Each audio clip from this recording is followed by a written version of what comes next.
या ठिकाणी काम करायला येत आहेत. जेव्हा माननीय 6 खासदार महोदयांनी निर्णय घेतला तेव्हाच आम्ही आपल्याला सांगितलं होतं आगे आगे देखो होता है क्या.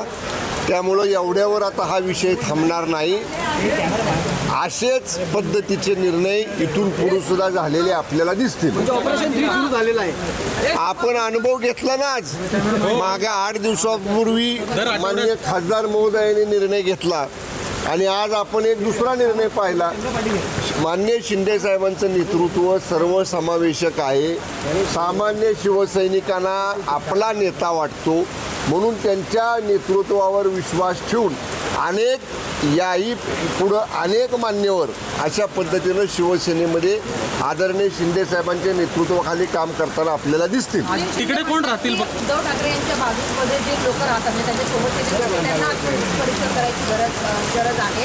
त्यांना अति महत्त्व दिलं जाते जे मीडियाच्या माध्यमातून मोठे झाले अशा लोकांना. मग मी काय म्हटलं होतं तुम्हाला, खासदार साहेबांचे प्रवेशाच्या दिवशी जर तुम्ही मी बोलताना आपल्याला सांगितलं होतं की माननीय उद्धव ठाकरे साहेबांच्या जवळ जे लोक आहेत, 10चा सकाळचा भोंगा जे लोक शिवसेनेच्या उभाटाच्या वतीनं वाजवतात त्यांच्यामुळं ही अवस्था आलेली आहे.